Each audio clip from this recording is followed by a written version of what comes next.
Howdy everybody, welcome back to EVO 2020. It's me, Sajam, joined by James Chen, and we have some good matches come up. We have quarters and maybe a little bit of semis between you and I, and then afterwards we're going to do a little rotation and figure out semis for tomorrow, which is going to be really great. So we're in the nitty-gritty now. It's like top 16 or top 32 losers and winner side we're going to be looking at.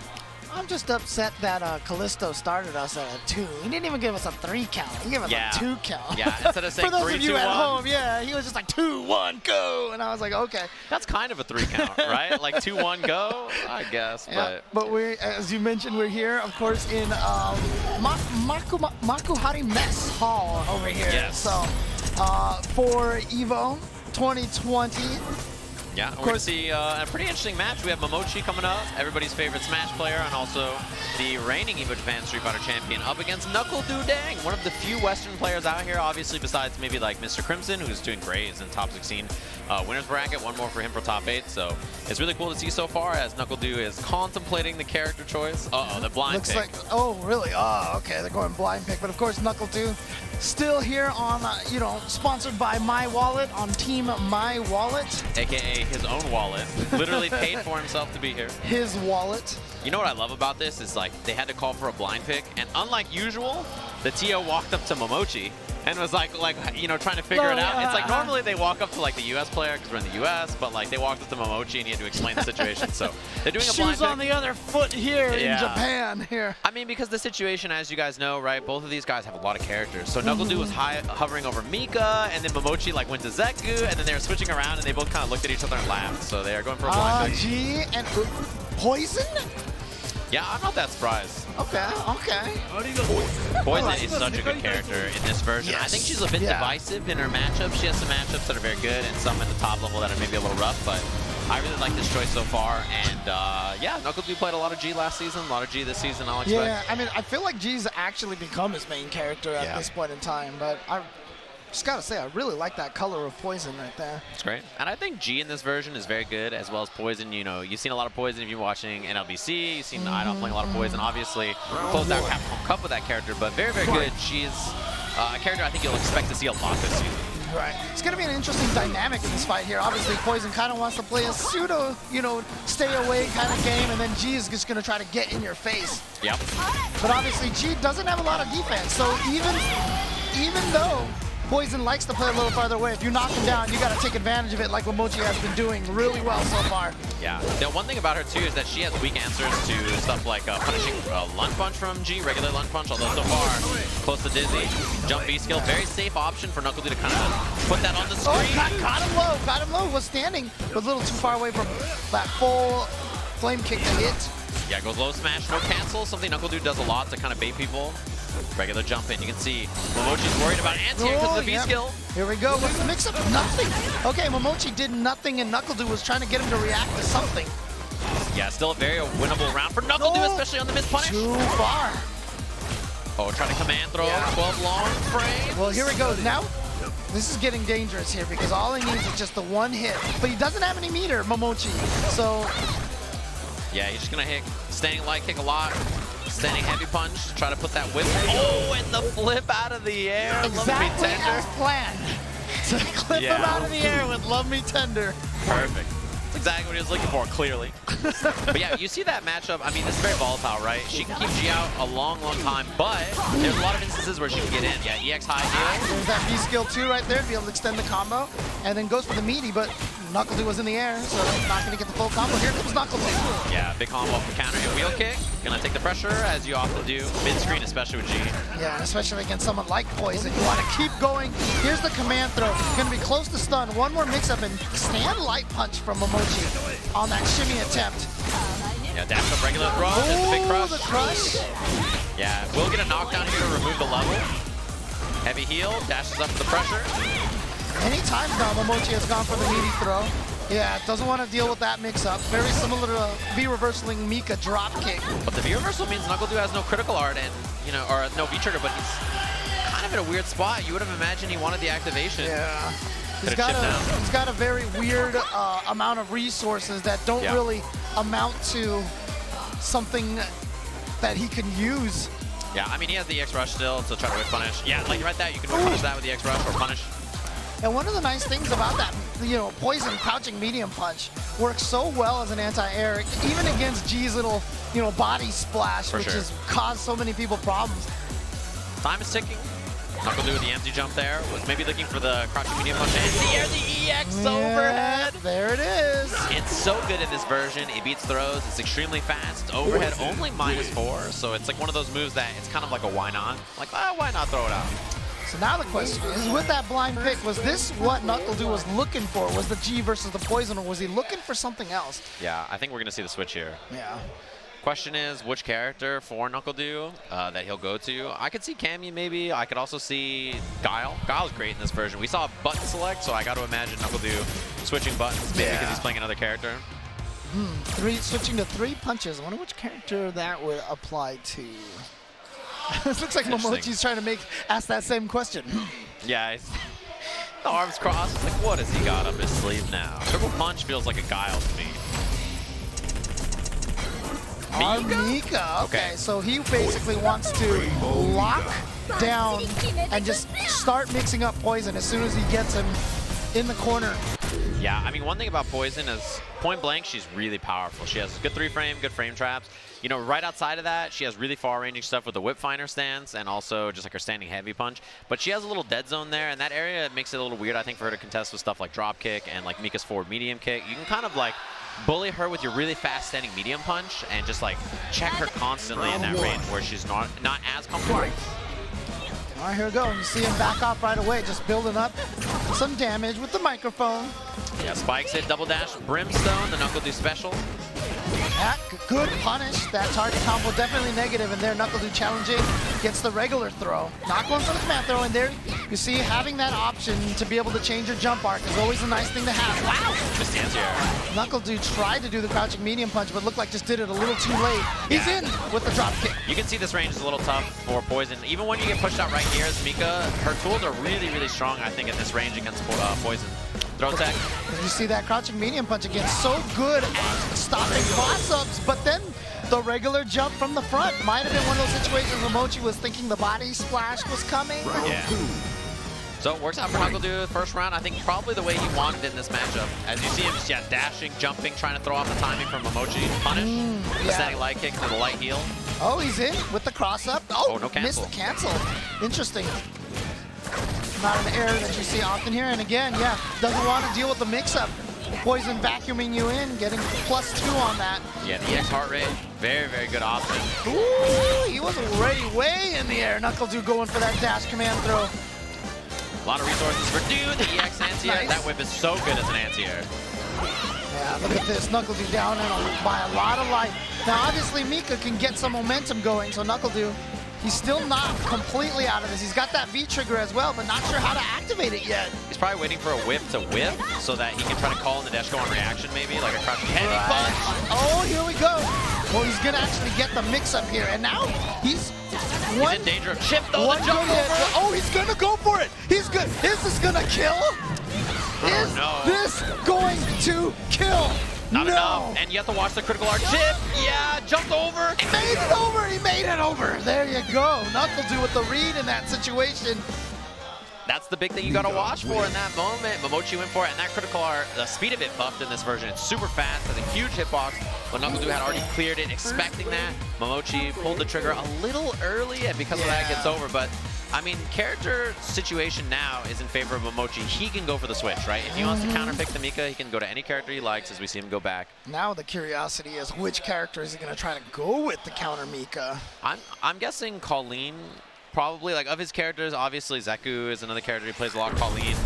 And Poison on the roster. I think Poison's a character that if you play a very defensive style, you can pick her up pretty quick. So I think a good addition to Momochi's roster as he locks back in. Oh, actually, no. Did it just look like he just switched the V skill? Yeah, maybe. I don't know what he picked. Yeah, he went to V skill 1, I'm pretty sure. Or actually, it's hard. I think V trigger 1. We got to see it on the screen. It's hard to tell. It's a very small screen and also in Japanese. Yeah, exactly.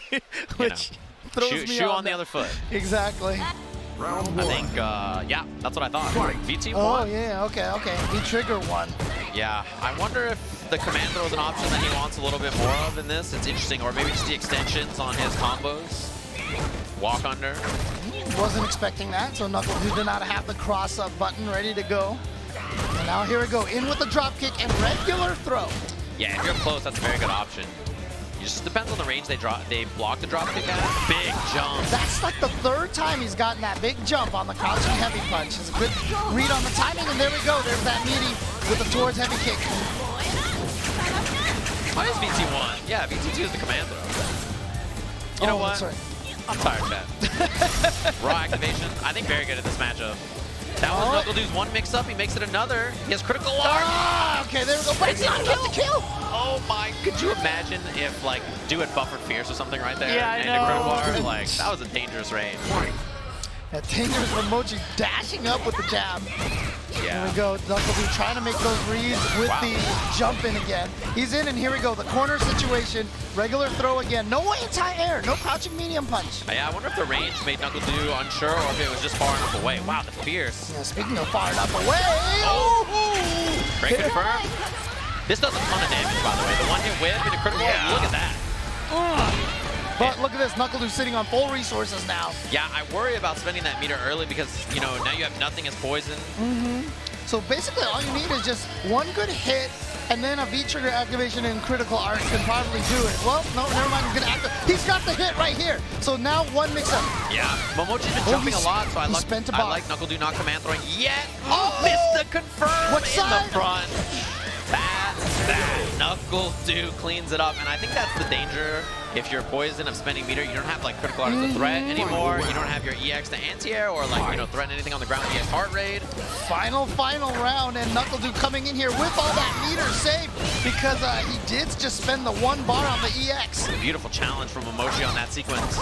Good knowledge in that he had a 3-frame button, and if you block Mika's crouching jab, you can challenge. Why does that body splash work so well for Mika's? All right, everyone walks into it. It's like that Ibuki trick, basically. Yeah. The CN. It's very, very, very good. Oh, and he's got the crush. Getting the confirm. Did not spend the critical art, though. EX Giant Swing will kill. That's what's so scary. The whip punish, the splash. Again, it worked again. That should do it. Actually, he just... Reset on hit. He's gonna move Nuckle Dudang on in this loser's bracket. So one thing I want to mention is we saw a challenge from Momochi after blocking Mika crouching jab. So the way it works when you block Mika's pressure, right? If you're a 3-frame character, if you block crouching jab and she tries to do command throw or stand medium punch, you can hit a button. Right. That's something that you can do. So it's knowledge as a 3-frame character to know that if she does standing jab into medium punch or command throw, you cannot hit a button, a 3-frame button. But if it's a 4-frame character, you can do crouching jab to standing medium or crouching jab to brimstone. They both work. So in that case, that was good of Momochi to recognize that Nuckle Dude was meeting with crouching jab a lot, and he was going to stick out a medium punch or a command throw after the challenge with that jab into the light kick into the heel. I think that that's like one of those things where if you are a 3 or 4-frame character, the difference in the block strings they're able to do is very important. So that knowledge of like, oh yeah, I'm a 3-frame character is very good, especially if like, you know, Momochi plays Zeku, who has a 3-frame and a 4-frame. Right. So like knowing in that moment which one you have is very important. So good character knowledge from Momochi despite him going out of the tournament there. Yeah, so I mean, I guess that was the plan all along for Nuckle Dude. Wanted to have the Mika against Poison as opposed to the G. So he didn't really win the blind pick, but interestingly enough, that Momochi decided to stick with the Poison afterwards, you know. I thought he would change, to be honest. I was expecting Kolin for a bit more stability. I feel like he was going to, and then at the last second, because he went to character select. Yeah. And then he was like, nah, you know what, I'm just going to go back and stick with this Poison. Don't need it. He was like, I'll just play Poison, no problem. Yeah, but coming up, Powell. You know, the Cammy, he was originally Cammy player, was very famous for the first EVO Japan for knocking Tokido into loser's bracket. Yeah, and top 8 last year at EVO Japan as well. He has not traveled internationally a ton, but he's one of those players that every time you watch a Japanese tournament, you expect to see Powell do well. I'm just curious to see if he's still using Cammy at this point in time. That's a good question, actually. You know, I mean, because she's still strong. She's still very strong, but obviously there's a lot of other characters out there now, so. Nishikin, of course, the Blanka user. Very, very well-known Blanka user. Yeah.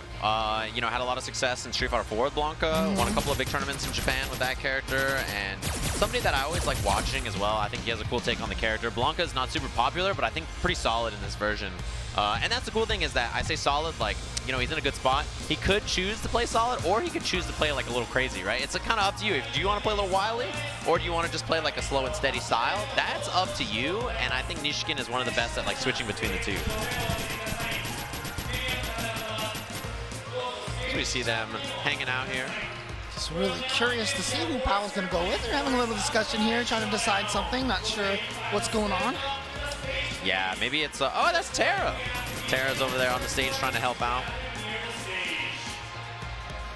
Tara, I guess one of the staff here this year. He used to work at Razer in Razer Japan, and I guess he's working with the staff here at EVO Japan now. It's cool.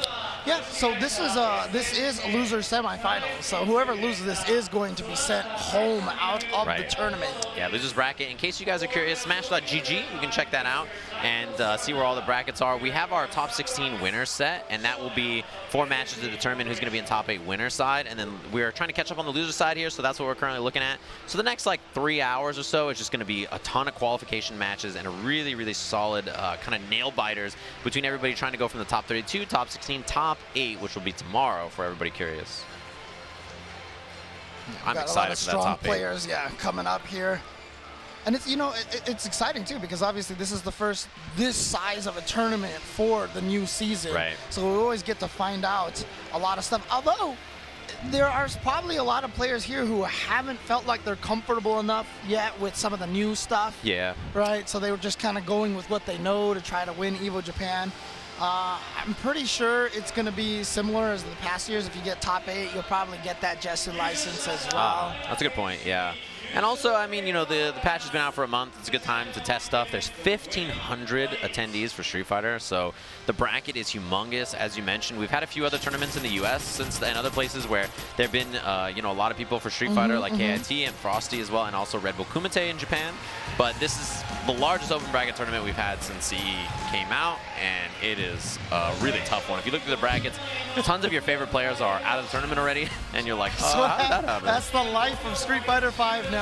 I mean, as this game continues to move forward, the quality of the players just keeps increasing. I mean, we always have those comments for every single time we're watching one of these, like, man, this could be a top 8 match already. Yeah. And it gets more and more like that every single year that we go. It just becomes dense, you know what I mean? That's what it is. It's not like there's a lot of players left around who haven't been playing the game for years and are very, very strong at a high level. In particular, at an event like this, when there's 1,500 entrants, there's a pretty good chance that, you know, the top 32, the top 64 of them are going to be really, really high-level players. So I'm excited to watch this one. Powell, you know, if he's not playing Cammy, I wonder if he'll switch back in this matchup just because, you know, probably want to fight Cammy, Blanka, but I'm not sure. Could be a switch to another character. I mean, Cammy, it looks like Cammy Blanka, what we expected. There you go.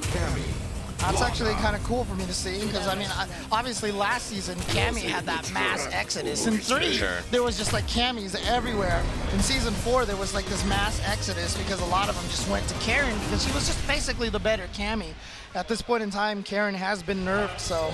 Yeah, I think also like a character where she didn't change too much in this version, and a lot of other characters got maybe a little weaker above her, so kind of one of those things where you'll take the little W's there. Also, most Cammy players playing V-Skill too. Not surprising since V-Skill 1. It's basically useless. Yeah, it's not a super useful V-Skill. Yeah. I mean, she already has such a great V-Trigger, and like, you know, if she built it super fast, it's like, uh-oh. Yeah, 3 around? She's really not a character that relies on any sort of like V-Skill usage, so this one at least you can use every once in a while to build a little meter, but oh boy. Dead, sweep. Better for the scaling there. That's going to be the kill off the scoop. And Nishikin Blanka, very, very well played first round. Despite having one Blanka ball punished by a drill, went for some shallow rainbow balls and hops to kind of throw off Powell, and then even the V-skill hop as well. Oh, okay, I like that. Reaction to the empty rainbow. And yeah, that's plus on block. So Powell tried to block, got tossed, took the throw. Yeah, looking for pressure. Nishikin tried to get the counter hit combo. Was a little bit far for the crouching medium. Kick the hop through. Okay. Yeah, fake that time. Little shenanigans. Shallow EX. It's like you said, you can play Blanka very solidly, and then every once in a while throw in those crazy tricks. Yeah, you don't have to be like wild, but you can kind of play that way if you want. And Nishikin, and you know, one of the things I love about Blanka is that range right there, that mid-distance range. He's so unique as a character that he's got so many of these like different options that look similar to each other. Oh, is he gonna get hit? No! Actually, he had the charge in time. Use the EX up ball for invincibility. Yeah, he had tons of time to charge thanks to the freeze on the V-trigger. Oh. EX. Yeah. They made this a little bit more consistent too in the corner. Sometimes he had issues with that. Plus on block, and then here we go. Oh. Didn't commit yet. Counter crouching medium kick, but I don't think he saw. He didn't believe. Wow, a sweep on his landing. And he's going to confirm it into the EX uppercut. Great reactions from Powell to realize he was hitting him out of the air. Yeah, on the jump back where he got the sweep, I think he was trying to uppercut and missed it. And then right there, he was like, I got it this time.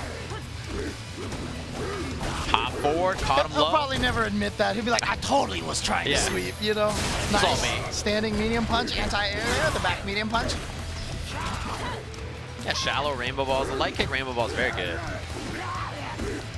Kind of fakes people off. The V skill doesn't commit to the hop, but Powell's not really falling for anything. He's just kind of waiting for his opportunity, which Nishikin gave him. Counter hit combo. Man, damage just like that. However, here we go, V-trigger activation. I mean, Blanka's always known as one of the characters with a good robbery V-trigger, but he's almost out of it already. Oh, wow, he could have uppercutted that. But that'll be it anyway. The follow-up off the V-trigger. Very well played. Powell did a good job waiting out Nishikin in those last couple of rounds, I think, where he was like, okay, I can see that everything's kind of going a little weird in that range. I'm just going to wait him out, let him make a mistake, find this low medium kick, or find this drill for the punish. Yeah, well, it was an interesting situation when he activated that V-trigger because he blocked afterwards, right? And, you know, if you're going to block, that means you could have uppercut. And if you aren't going to be able to block, you're going to get hit. Might as well uppercut in that situation unless he was scared that there was going to be some weird side switch shenanigans or something like that, but...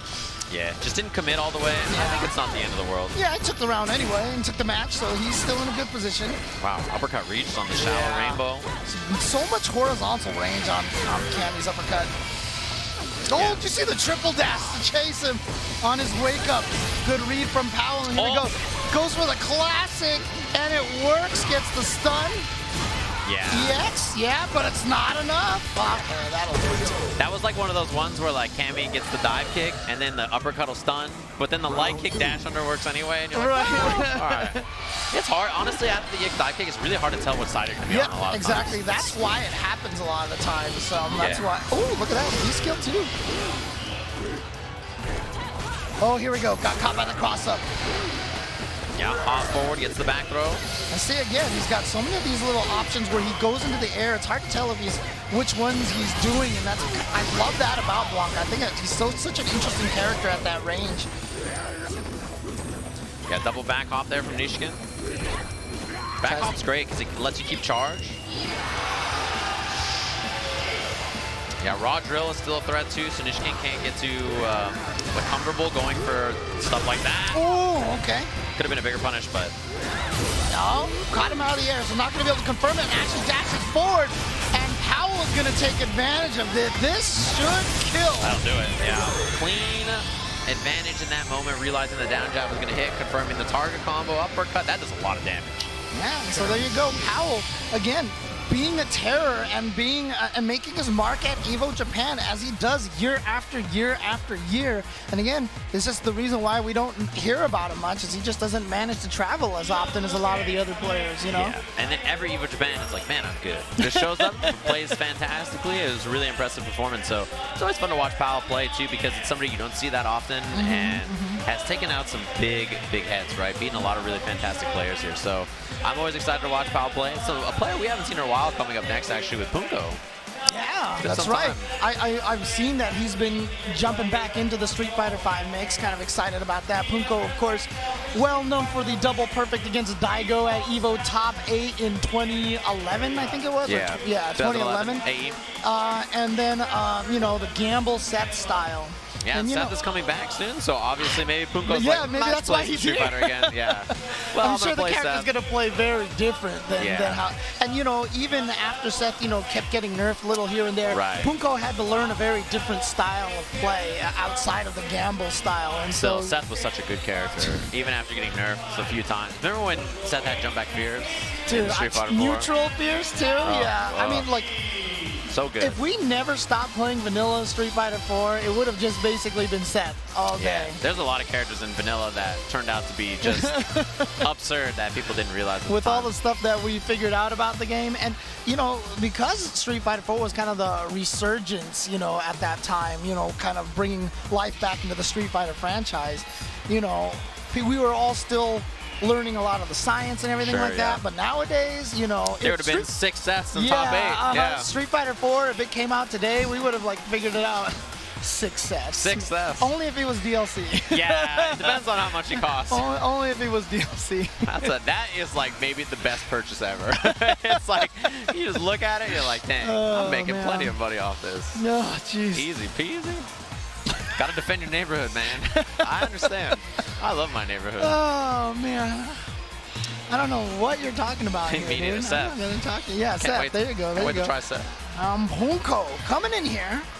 Up against Yanai. And it is Japan. cold here, so I don't think we can expect to see Poongko, you know, taking off his shirt anytime soon. We're way too bad, like far in the bracket, right? If it was like a top 8 qualifier, I could see that, but you know, we got a little ways to go.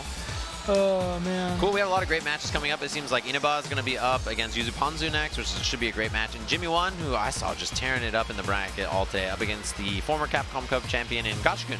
Should be another match that we have to look forward to. Again, Smash.gg, go check out the brackets for everything. You know, all the games are on there. Street Fighter's happening right now, so the next like 3 hours will be Street Fighter, and Tekken is already wrapped up, so you can look for the top 8s on there. Look for the top 8s of a bunch of other games. Tonight, there's 3 top 8s happening. So tomorrow will be in order Tekken, then Smash Ultimate, then Street Fighter. So that's the order for tomorrow. Tonight, the last top 8, I believe, is BB Tag. So that's the one that's going to be coming up next, in case you guys are curious. That'll be on EVO 1, where you guys are on EVO 2 right now. Well, it's just on EVO, not even EVO 1. Oh, yeah, It's EVO, just yeah. EVO. Yeah, and then EVO 2 is here. Obviously, we are the second language stream, kind of, because there's like the Japanese language stream is like the main one, since we're at EVO Japan here. But there you go. You can see on your screen, Poongko on player 1 side, part of Team Dead 0, going up against Yanai. So it's going to be a Korea versus Japan match.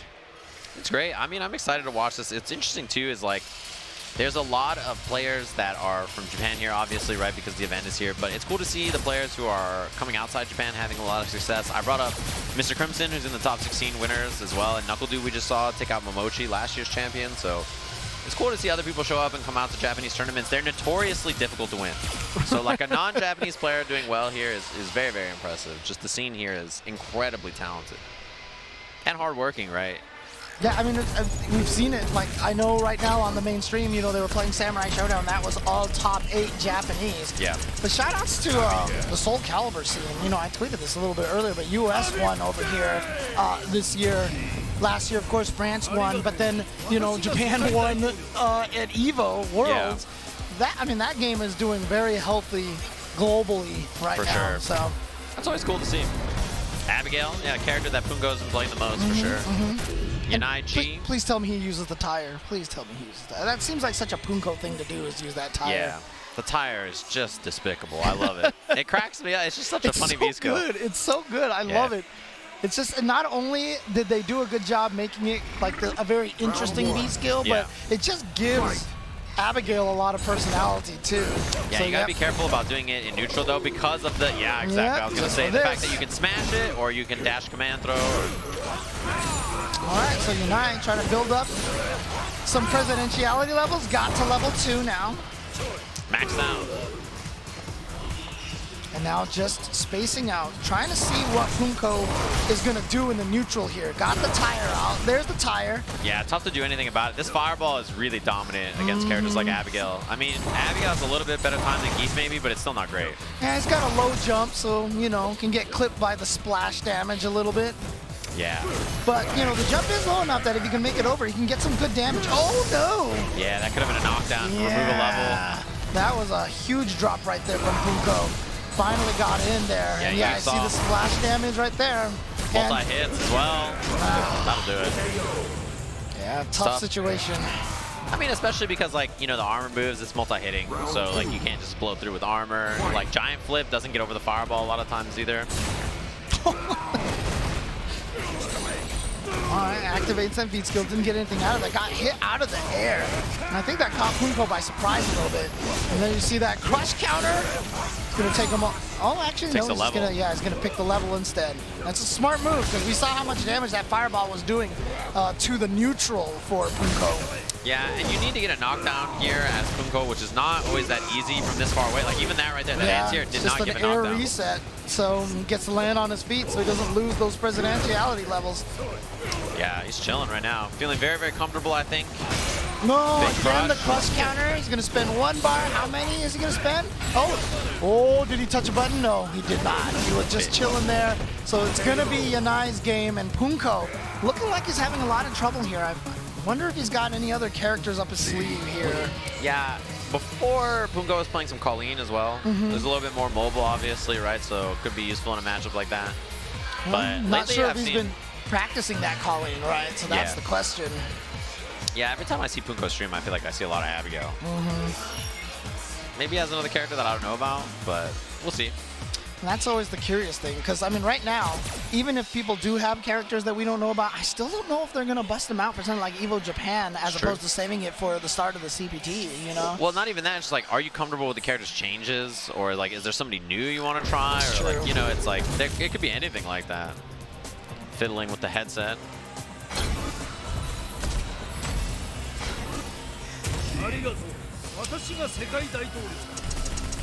Well, nope, he's going to stick with Abigail, but I think he's going to go with V-Skill 1. Yeah, it's hard to see. Let me look. On this monitor, it's hard to tell. Not V-Skill 2. Oh, is it still V-Skill 2? Yeah. Okay. So V-Skill 2 still didn't get to use it too much, especially once the fireballs got out. It's really, I mean, even if you get the tire, it's like you have it, but then you're just eating fireballs that knock you back, do a lot of chip. Yeah, he hasn't been able to have a chance to make use of it. And that's the thing, too, because, I mean, if he can get the knockdown and set up the tire, that also means he's making Yanai lose some of that presidentiality level. But we saw he basically never got the knockdown, and now he's going for Hail Mary sweeps in there, which are very punishable on block. Oh, they no punish. That was a weird reaction from Poongko. Not sure what made him hesitate there. And raw smash. I think raw smash is actually very good against characters like Abigail if they're spaced out well. Yeah, it can be tough could to punish. distance it, yeah. You saw Yanai try to do it again. He just whipped that time. Okay, here we go. Yeah, knockdown. Oh, punish. But yeah, that thing does not have any range at all. Surprised he even went for it at all, and air to air, stays in the front. Okay, here we go. Big opportunity now. No, EX Abigail punch. Instead goes for the EX command grab here. Yeah, it's gonna take the wall, pop. Yeah, guard break as well, working on Dizzy. Should be stunned. Doesn't need it. Wow. Yeah, I thought the stun was gonna come first due to all the damage scaling on the guard crush. Yeah, it was one or the other. You either died first or the stun happened and you died anyway. Yeah, you were dead or dead. That's basically the situation. Gets him with the giant flip. Here we go, Abigail now. I'm sorry, Poongko getting in. Oh, really? I mean, that's his best wake-up option. And a free level, which is great too. Yeah, that's one thing about the tire, right? The punish with the dash punch is really, I think, reliable against it. Yeah, it's not hard for G to get across the screen and hit you right away as soon as he detects that. But here we go. Activation time for the tire. Yep, you can cancel the end of that. Now you got to deal with it. You saw him kick it away? Just that like crouching light kick. Going to be another one, though. Yeah, and very easy to punish G's. Even G's long-range kick. Just a little crouching light kick. Oh, man. But you have to respect the low smash. It's such a good... Yeah, I mean, you have to respect that option. It's so good. So you see Abigail, I'm sorry, Poongko just crouching every once in a while. Why am I calling him Abigail? I don't know why. I mean, it's a big character. That's a lot of hitbox and hurtbox on the screen. Oh, man. Abigail. So one apiece. I think Poongko played a little bit more risky, which is good, you know, to try to throw off Yanai, and also like not let him get the level and then not like he respected it a lot. I think the first time and double level situation happened when he gets to level 3, it's brutal. It's like there's so few options. Yeah, you can see just the difference right there. You know, as soon as he builds up to the maximum presidentiality level, it's such a problem. Yeah. And you're right. Again, I'm sorry, I'm a programmer. I always go 0, 1, 2, but I'll do the 1, 2, 3 thing. So. Yeah, it is weird how that he starts at level 1. I mean, it makes sense. I mean, it makes sense, to be honest with you. Level 1, level 2, level 3. Yeah. I just have to think of it like, you know, Johnny and coins. Ah, I see. Level 1, level 2, level 3. That's how I got to think about it. Gotta shoot the J. Except now I'm going to be shooting the G. Dang, that's true. Round 1. Fight. I want a piece. We'll see what Yanai's adjustment is. Yeah, raw that. It's hard to punish that. It's -4, and it's like if you space it out well, it's pretty tough. Oh, here's that crush counter. He's gotten that a couple of times in the first game. We didn't really see that in the second game, so looks like Yanai trying to control the space again. Had the chance to charge up that presidentiality level to level 2. Nice. Yeah, can't really safely get it after the crush. Oh yeah, knocked down. There you go, back to 0. So this is key now for Poongko, trying to keep that presidentiality level in check. Yeah, I think Yanai has not handled the giant flows very well so far either. You have to be ready to stuff those, I think, in a matchup like this. And keep the pressure tight. Poongko's kind of been jumping or swinging on defense a lot too. That's one thing that you have to look for as G. He doesn't want to raw activate from far away because he just doesn't want to give Poongko a free chance to get in. He might not get punished, but that just gives up a lot of space. Here we go. What's your nice mix-up? Oh, goes for the instant overhead setup. Is he going to go for it again? He does! And Poongko said, you know what? I'm guessing you're going to go back-to-back with that. Huge drop, but that'll be critical art anyway at the end. Here's shooting the G right here into the camera. He's on fire. Nice work. Round 2. A little bit of a drop that cost Poongko for a Throws up second. a brick. Yeah. It's good. Oh man, I was watching Yipes play that not that long ago. Oh, It's man. great. That's such a classic right there. Oh, okay, got him to whip that. Here he is, trying to get in there. Yeah, mixing between the light and the medium giant flips, trying to keep himself a little bit harder to predict. Well, that time just goes into the stance and roll back. Trying to check with the fears. Yeah, it just feels like Poongko is being a little bit more mobile, so it's harder to predict where he is. Oh, big drop. And gets the punish. Tire time. I like that fireball option a lot. Here we go. Scared to punish. Yeah, he was threatening the command throw and didn't get Yanai to react. Oh, but here comes Tire and he gets over there. But he's going to lose that presidentiality level. Now you got to jump. Yeah, safe jump. He just jumps over. He's like, whatever. Doo-doo-ding-doo. Yeah. It's like, get 100 points for jumping over the tire, you know? He's waiting. Low smash still available. Jump beat skill, yeah. Interesting. Very good to get in. Such a useful option. Can't anti-air very well. Yeah, Poongko now, you can see he's low blocking so much. So, because he's just so worried about that low option. Doesn't need to anymore. Yeah, the V-trigger's V-trigger's gone now. Double level. Oh, here we go, tires. Oh, Jumped he in. just missed the jump attack. He's and dead. that should be able to do it for Poongko. Maybe he wasn't expecting Poongko to be crouching in that situation, Yeah. but that jump heavy punch just went through him. And I mean, Abigail, you said it earlier, he's a big guy. Yeah. And somehow that jumping heavy punch just like slipped right through him. I wish he had just thrown another fireball too. I feel like he was Yeah. like sitting in the pocket. He's fully leveled up. He's got this fireball. He threw one and was like, I should jump. And Well, then I that thought, was like the wasn't the last tire thing. coming? Or Yeah. But I think you just throw the fireball from And far, hit the tire, yeah. and push him back, and then tap the tire, which we've seen him do as well. So I'm kind of surprised at that jump at the end, but like, I'm also surprised it didn't work. Like, it looked like it was okay for a second. So to be honest, for Yanai, I feel like both decisions looked like they were going to be okay, and then it just was not. The SF5 gods did not approve of No, that. they were over it. They're like, this does not need to happen like this. And then all of a sudden, it's like, oh gosh.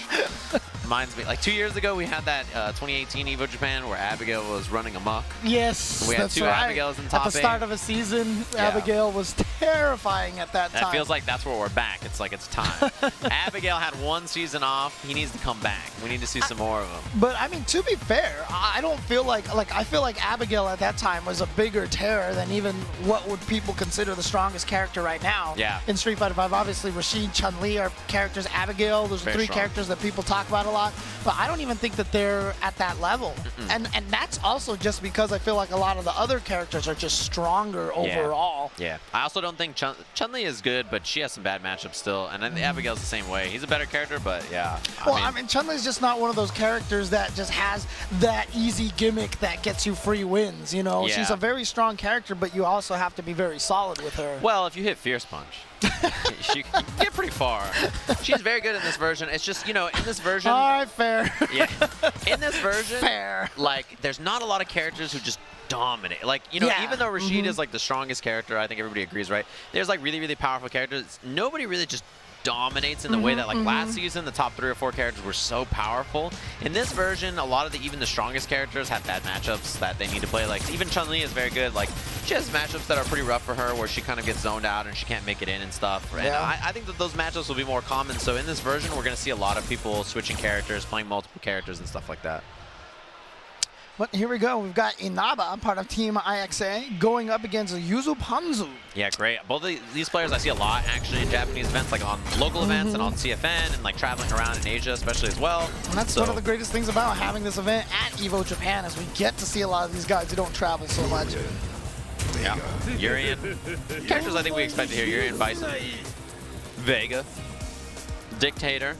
This is the fight of the bad guys right here. Urien's not a bad guy. He's just a bad guy. He's dressed like Wesker. I mean, come on. You mean nothing to me. He wants global domination right now. Yeah. Oh, global, what was it, saturation? That's what it was. Complete global saturation. Yeah. That's a good outfit. This is a matchup that's interesting. And both these characters, I think, very strong in this version of the game. Yeah. Urien's a lot of people have been talking about Urien in this season as well. Yeah, he's very solid, I think. Definitely like a top 10 contender. I think like some people have him in top 5. Bison is similar though, right? Like, he's very, very good. I mean, he was super strong last season and nothing happened to him, really. It's got a few buttons that are easier to whiff punish. Yeah, you know? both of them actually, their standing heavy punches are a little easier to whiff punish him. That's one thing that they both have now.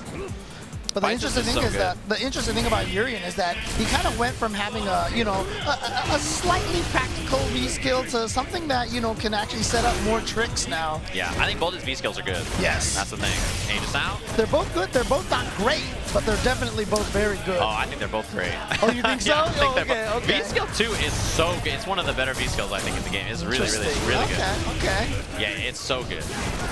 Yep. Very, very clean. That's a setup you have to know if you're a Bison player. Anybody, right? It's knockdown, dash up, whiff a light. That's a meaty. And then if he does the X headbutt, you can block it. Perfectly done. Yuzuponzu ready. Oh, nice timing on that. Grabs that, so he's got a fireball ready to go. Spends it right away. I always feel like Bison should save it a little bit so that people forget that he has it, Yeah, the V skill. Although now you can see his V skill symbol glowing, so you know he has it. Ooh. Yep. Headbutt, avoids throws, beats a lot of low buttons, but gonna get stunned here. Yuzuponzu with the ability to get some good damage. EX again? Yeah, that'll do it. Wow. Yeah, building that second bar was so important, right? Because, Bison is one of those characters who can spend multiple bars on a combo to get big damage. It's a really nice, thing to have, an option to have in situations like that. You see it. Of course, that Urien V skill charging up the fireball. We really didn't get a chance to see it there. Yeah. Yuzuponzu just kind of running over Inaba pretty fast. My question is actually if he'll switch V skill. I think V skill 2 is very good, but my thing is like maybe V skill 1 is a bit better to deal with Bison because of having armored headbutt. Yeah, to be able deal with beat stuff like Devil's Reverse and stuff like that. Yeah, so. and also tackling like EX tackle while armored is great to deal with like Fierce or EX or Psycho Axe and stuff like that. No, I didn't see him change anything. Yeah, it's hard to tell. It looks like 2, yeah. On our end, it's a little, like we have a screen, but it's like, imagine if you had a screen and then there was 9 little boxes in that screen. And one of those little boxes is the game. Chat room, we gotta figure it out though. We basically kind of like have our own multi-twitch here with 9 streams going on. Yeah. All right, here we go. Inaba sticking with that V skill 2, gets the throw. Another thing too is this is a matchup that I don't think Urien players have liked in seasons and seasons. Like this has been one where I think a lot of people think Bison is really solid. Bison ruins a lot of characters, He just has that ability to really be so oppressive. And go. Oh, again, yeah. There's the slowness of that EX headbutt. You saw Bison whiff the light punch and was still able to recover and block in time. Yeah, one thing that's very, very good. Oh, man. Well, still couldn't make it out of the corner, too. Yeah, and no Aegis, which is a big loss. Yeah, he spent that V reversal. Yeah, that's one thing about Bison is when he does Psycho Axe, he's +1, so he hits a light button, which means if you EX headbutt, he just gets out of it. Yep. And because Urien is a 4-frame character, that standing light kick is even going to be harder to deal with. Nice buffer. Oh, now gets the walk-up throw. Oh, the EX traded with the yeah, tackle. That's frustrating situation, but here we go. Inaba does finally get out, maximizes with the counter hit combo. Yeah, really, really dangerous setup. That's why you see the V reversal. Okay. The back throw. Yeah, the mirror wouldn't have been out still anyway. This should be the kill. Yeah, Stun. gets the stun. Charges up the fireball finally. I feel like that's actually the first time he's managed to charge that up. And that's not any indication of the V skill itself. That's just Yuzuponzu has been all over him, hasn't given him the opportunity. It's also the matchup. Bison has good ways to punish it from full screen, slide, scissor kick, that kind of stuff. Very good. Nice anti-air. Yeah, good timing on that. Caught the knee drop. And just harassing him. Oh, finally got that EX headbutt to connect. Absorbs it. Timing on that. That's not easy to do, super close up. Yeah, that's definitely a lot of anticipation in that situation. Oh, wow, he did not get the crouching strong in time. The crouching medium punch. EX headbutt right through. Doesn't get the combo, it's a little far. Yeah, no more resources again. Hit confirmed. He is really far away on that fierce. The challenge to EX again. Baits the throw. There it is, yep. We've seen so many EX headbutts, even though we've seen lots of jabs to like try to be safe and avoid it. We've seen so many just keep coming out over and over and over, catching some of these cancels or moments where he's dashing. Really nice from Inaba to recognize, like, you know what? I'm not just gonna stop doing it. I should keep up these EX headbutts just in case.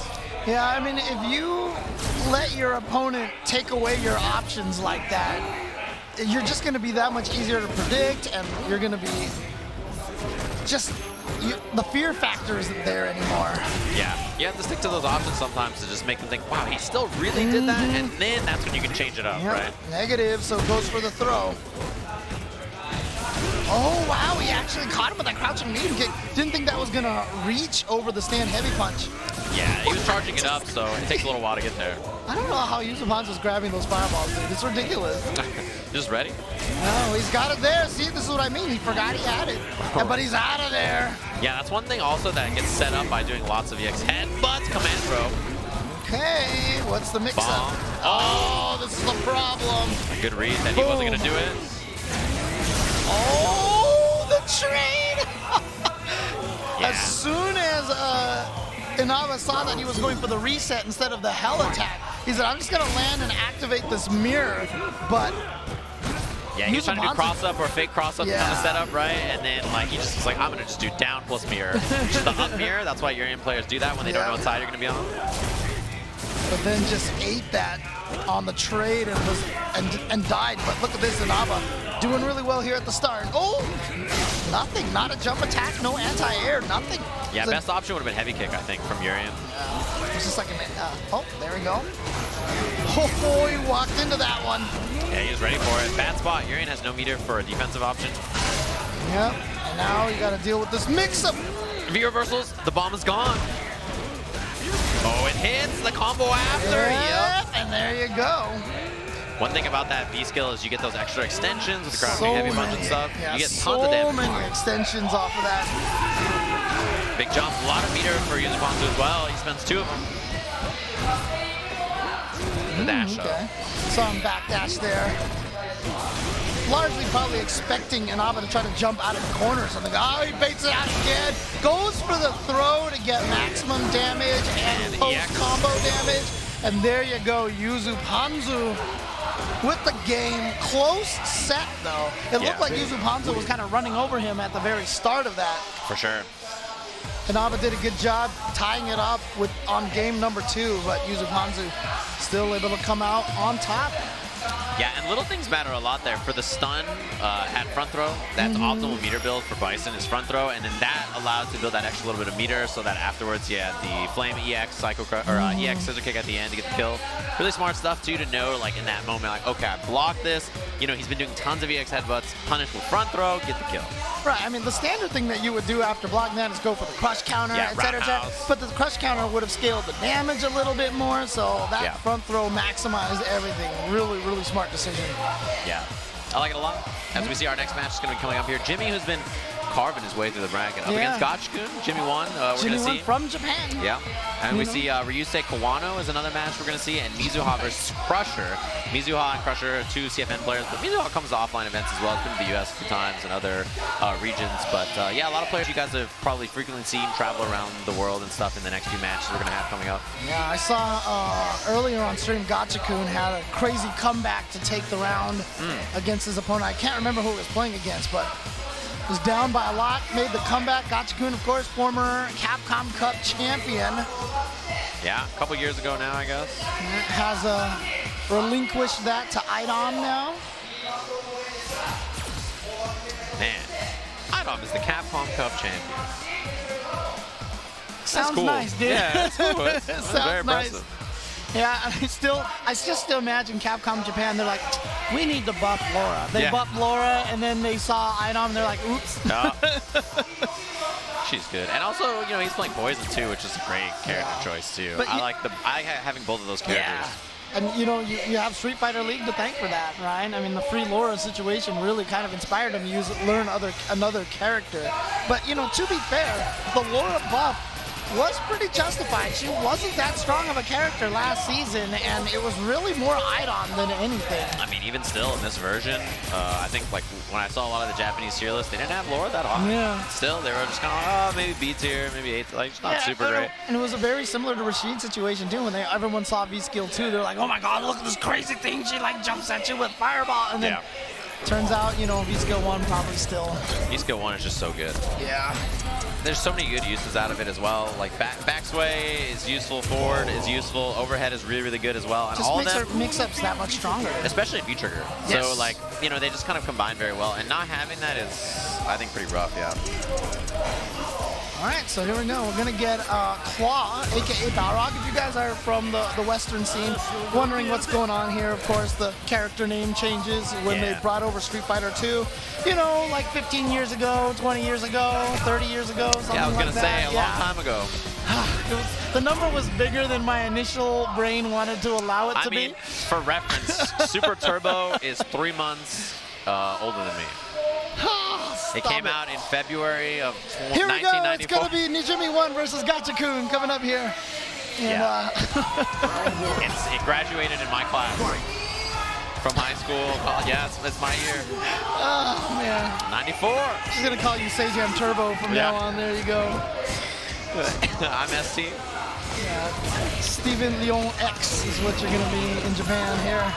Oh, yeah. Now, I'm actually really glad to see Jimmy 1 sitting here high up in this brackets here with Vega.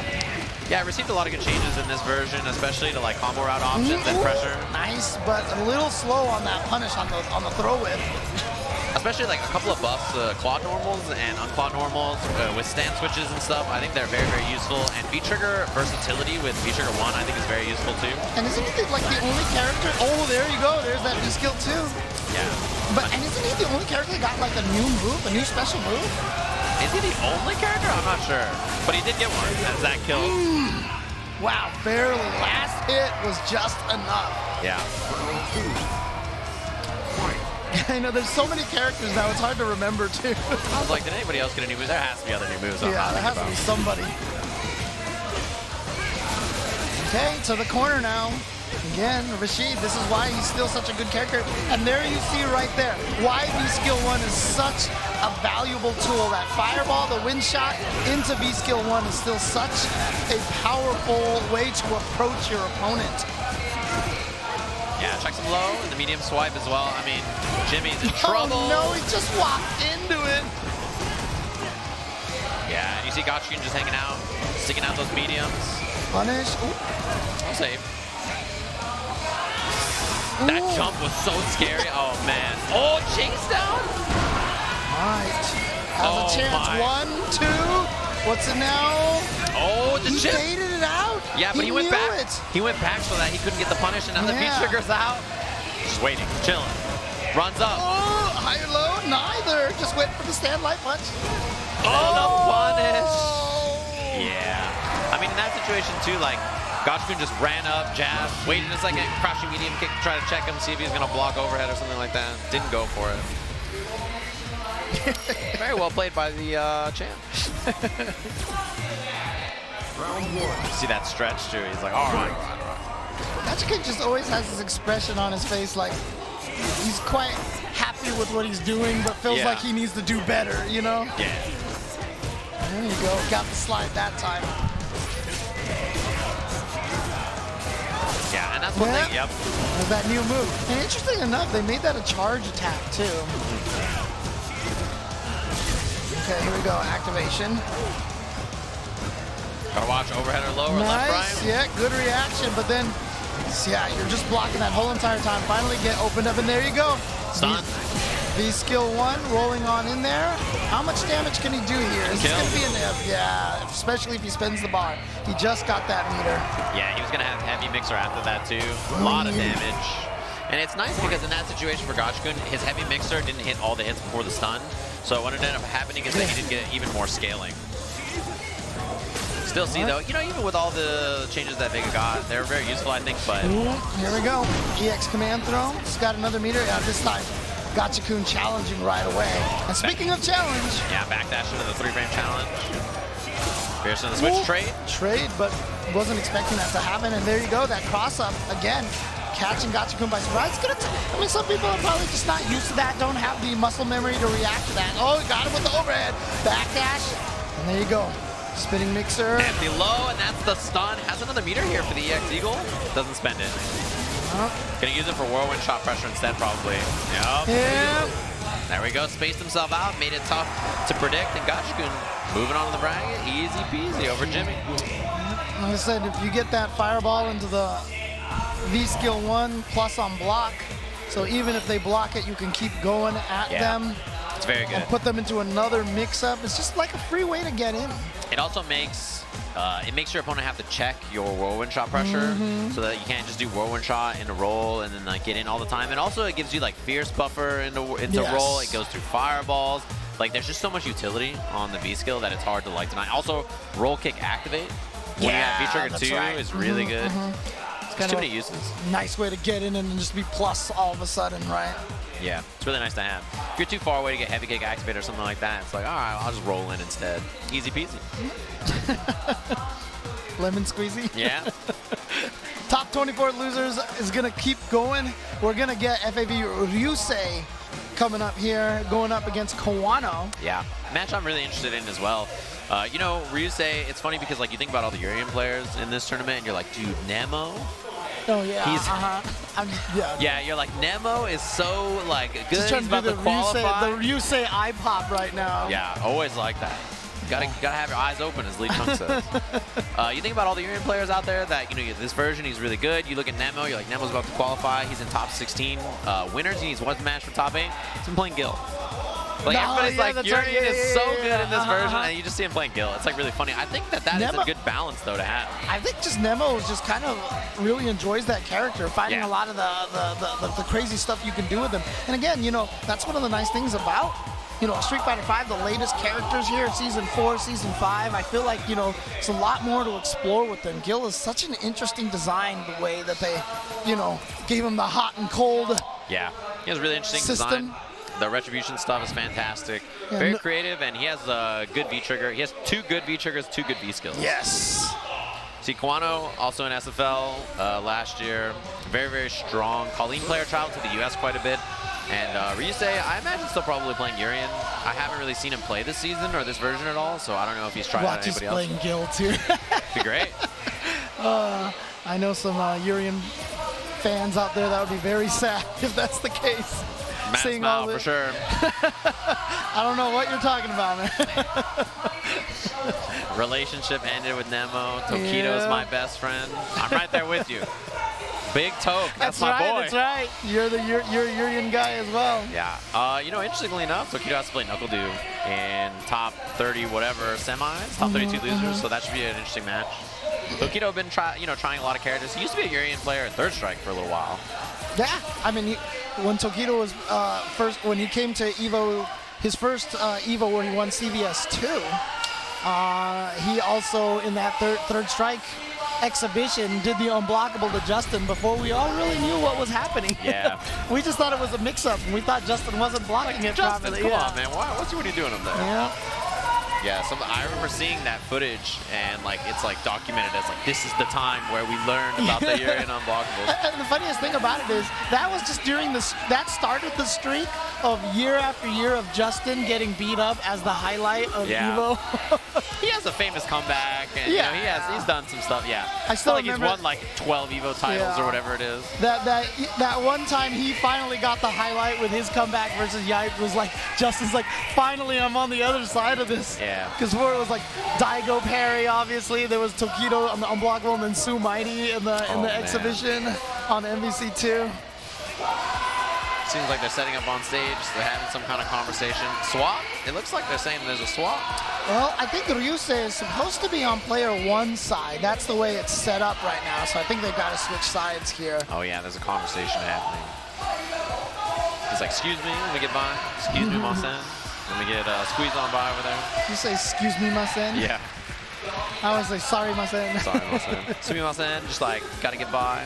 The most useful phrase if you ever come to Japan, that's the first phrase you gotta learn. Sumimasen. Yeah, it works everywhere. Yeah, like when people open doors for you, you actually don't say like arigato. You don't say thank you. You say sumimasen. Yeah. It's basically sorry to have inconvenienced you, you know, kind of a thing. It's like a catch. It works for a lot of stuff. And also, you know, if you don't know what you're doing here, it's pretty safe. It's like a pretty safe phrase of like, you know, you just say it and like people will either like get out of the way if you know you're on a train or something. Like it'll get you far. Sumimasen. Useful. All right, bang. It looks like they got to reset buttons because they're flip sides and stuff. Ryusei now has to adjust the other monitor. He's like, bro, how did you play with the monitor all the way back there? What are you doing? Hasn't bust out the measuring tape. You know, Tokido hasn't been using the measuring tape much recently. So. You know, as a sophisticated Urien player, he can play at any range. That's what he's learned how to do with Akuma. He's like, I gotta have the pixels. As Urien, you just understand the world. You're looking in the mirror. You're looking at the man in the mirror. Aegis Reflector. Yeah, it's good to see him back on that character. Yeah, it's interesting, you know, to mention that EVO. Back with the very first EVO, he was using Urien in Third Strike, and now here in 2020, we could be back. 2020 is like a made-up year. I remember somebody asking me, like, what is your plans for 2020? I was like, I'll never make it. Like, 2020 is so far in the future. I never thought about it, and I was like, wait, I'll be alive in 2020? That's like the future where cars will fly and like, you know.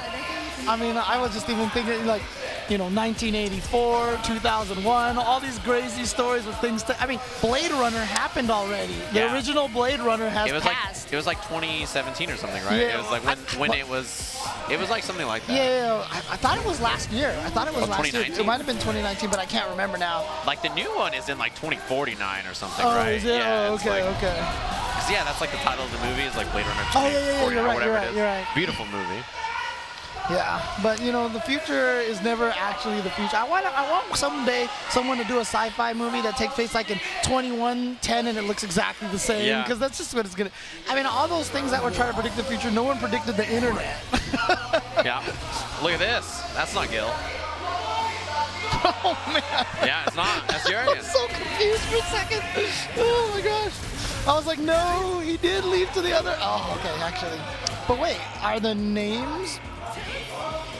Yeah, I think so. Kawano is Kolin player. Yeah, because they'll Ryusei figure right it now. out. Yeah, Ryusei is the Urien player right there. That was nice, actually. A walk back, jump out. You know what the crazy thing is? I think they switched sides, but I think they didn't switch like which players they were. Yeah.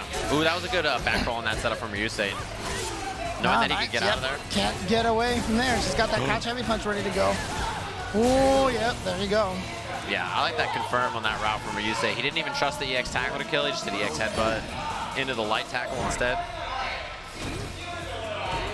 Walk-up challenge with that fierce. I like the walk-and block from Kawano, hoping that Ryusei will do something like that. Here we go. Towards, oh yeah, you gotta watch out for that. I mean, that's the classic Kolin setup. Yeah, working on Dizzy, baits the throw. That should be the stun right there. It's gonna get decent damage here. Nothing gonna kill. Has one more mix-up to go, perhaps? Oh, actually one more mix-up now. Chose not to spend any meter. Oh, and speaking of spending meter, I'm not sure. It was a big gamble from Ryusei. If that hits, you get a mirror setup after. That's true, pretty good. It's true, yeah. It would have started a lot. It would have snowballed a lot. Yeah, but still a meter committed. Yeah, I mean, he's still got a full bar. He's going to build up that extra bar pretty quickly. Nice. Oh, that was beautiful. Yeah, EX Vanity is so fast and he gets away from fireballs. You have tons of time. And here we go. Going to have a follow-up. Oh, the regular headbutt.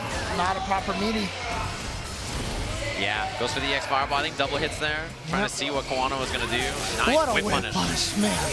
A little easier in this version, but I think that would have worked last version. Yeah, Kawano was ready. that was so fast. Yeah. Well, you see Colleen there pointing at him. She says, "You will never be my true boss. You're just the sad older brother." Oh, the jump in, try to anti. I think heavy kick would have maybe been better there, but they might have both traded. That jump heavy kick from Colin is fantastic. It's a really good jump button. Even though it doesn't look like it hits that much lower, it just has a really good hitbox on it. Yeah, it's tough to stop. Urien is also a character who has to choose his anti-airs. He has good ones, but you have to pick based on the situation. Oh my. Very, very Dawson-like. Very know the range, timing, speed. So for him, he's got to make that split-second decision. That can lead you to making errors.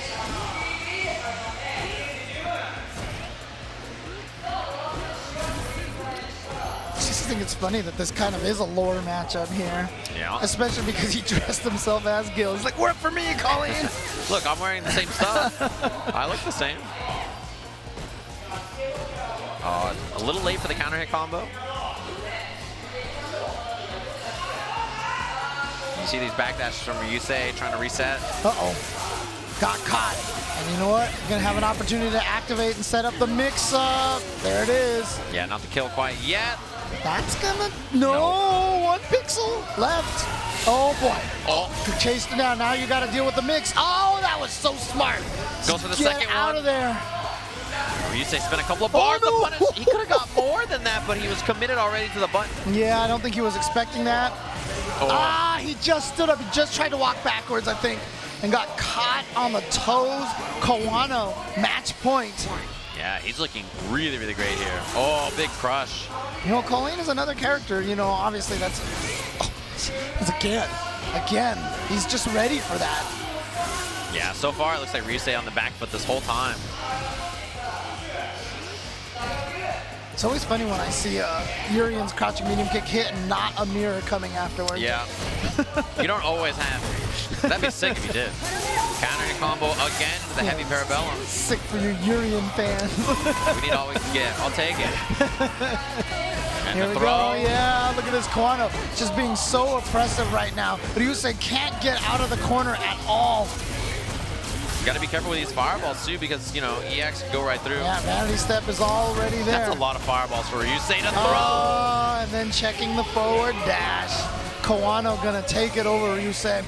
Yeah, and I think, you know, Ryusei got a little restless with the amount of fireballs, the dashing, the way he was kind of playing at the end. You could tell he was playing from behind, and Kawano just chilling on the lead. One thing that is a very, you know, underrated skill is winning with a lead.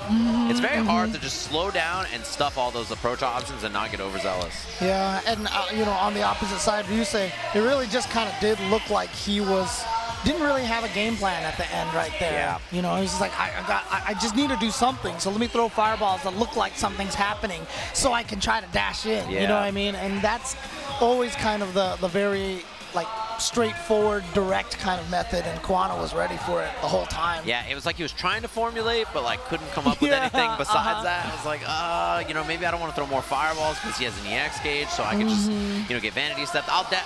And then it was already too late. Ready for it. Really smart. Oh, man. I like it a lot.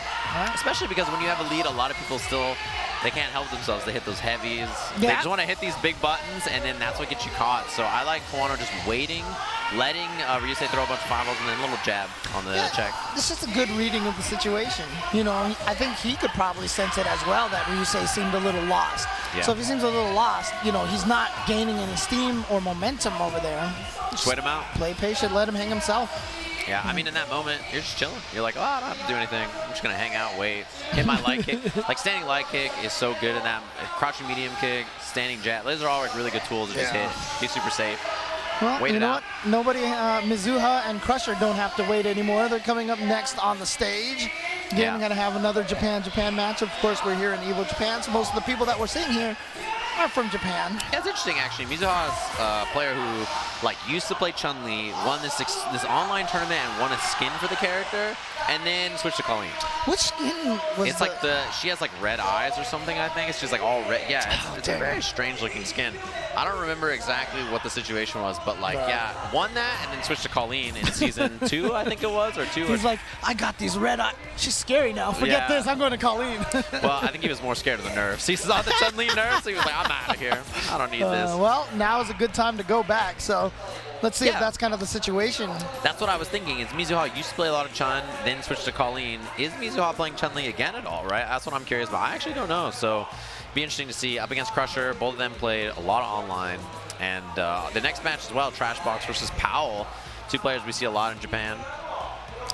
So we see the ceiling here as the camera slowly goes up and back down. I wasn't sure if the person holding the camera was like falling or Yeah. But I'll tell you something. All right, shout outs, of course, to all the people that's bringing the EVO Japan to us, including Nishikin, with all the cup noodle stuff here. I'm sitting here.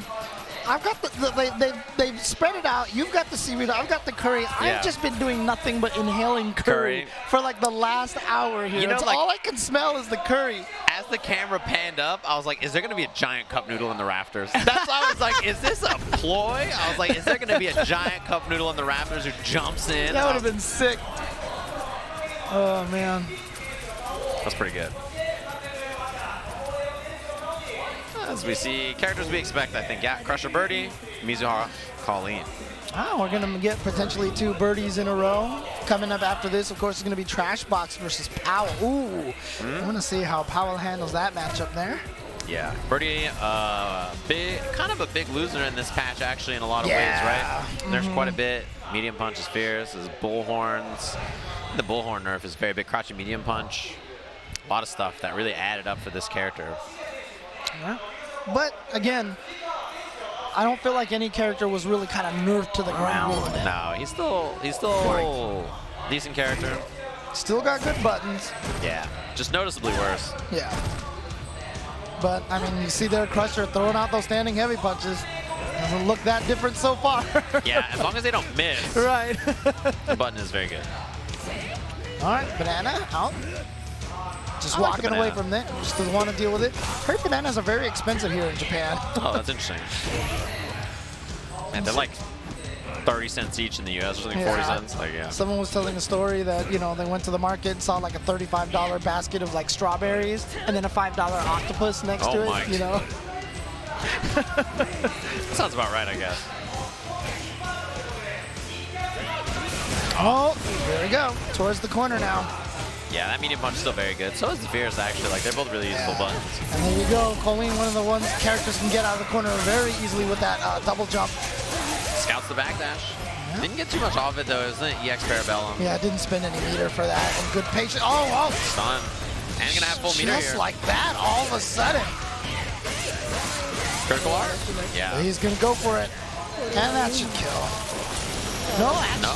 Yeah, the last little bit. It was pretty close. I was like, not again. Yeah. Not again. It was It's like, happening again. I mean, to be fair, Critical Art doesn't do that much, and there's a lot of scaling. Yeah. It was like a button and then the hail and the full tar combos. A lot. Okay. Yeah, little punish. Didn't have an EX gauge after anyway. There goes, gets back in there. You know, Kolin has these great buttons on the ground, but that's what makes Birdie, you know, still a strong character. He really kind of outranges a lot of characters still, so it's harder to get into that range to use your buttons as effectively. But 50-50? good block.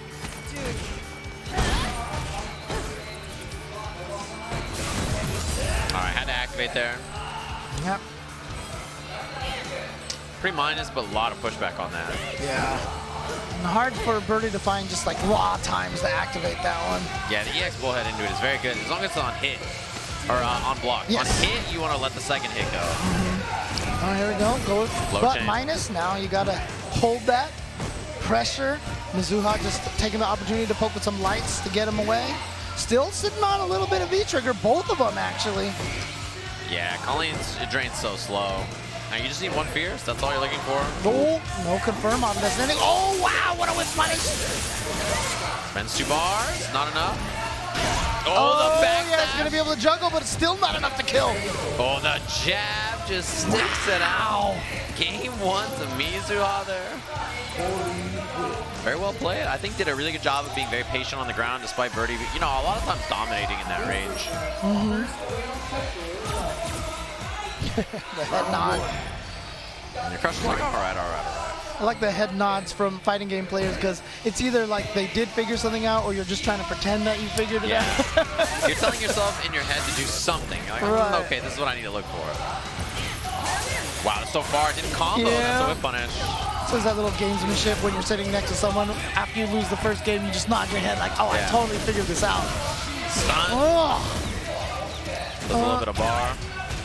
Yeah, bullhorn at the end of that for the better Oki situation. Not enough to kill yet, but the throw will do it. Crusher taking round number 1. Yeah, that series in the corner for Birdie is really good. Crouching jab, standing leg kick, standing jab. You can tick throw in there multiple times if you want to. It's a really good sequence. Don't think I ever really noticed how loud those bats are in the background. Yeah. And the chain every time Birdie's ducking and everything. A lot of little noises like I mean, that. the bats have flown away, so you don't hear them now. But earlier, they were noisy. That wouldn't fly in Japan. You can't do that here. Unless the birds are from another country, then it's okay. You can get away Birds with have it. that weird, the crows out here have a very weird sound. Okay, gets the crush and the confirm. It's going to be able to take him all the way to the corner this way. And now you got to hold this mix up. Yeah, just kept it meaty. Crusher got hit. He's been backdashing in the corner a lot. Oh, now the counter stun. Yes. And a that's meter. critical art too. Won't spend it. Spend 1 bar instead. Yep. A lot of damage. Crusher's been backdashing on wake up though so much. I like that read. And now you got to worry about, if he activates, then chip becomes a threat. If Mizuha can get a little bit of meter. Yeah. I think probably going to try to close it out like standing leg kick, like really safe stuff. Yeah, I love that. Yeah. I just mentioned that. You know, it's very hard to get that raw activate with V Trigger 2 with Birdie. So there you go. Activate. Mizuha just took that indecision, that little fear as soon as she dashed forward, take advantage of the throw. Yeah, and you know, Kolin is such a dangerous character because what we've seen so far, that was beautiful, the whip punish. That's another button that's a little different in this, easier to whip punish. One of the changes they made in this version. I really tried to target a lot of those buttons that are hard, that were very good and neutral, that were hard to whip punish. Yeah, made a lot of them a lot easier to whip punish, including that Birdie Fierce and medium punch, Kolin Fierce. But it has to whiff in order for it to be whip punished. Yeah. Oh!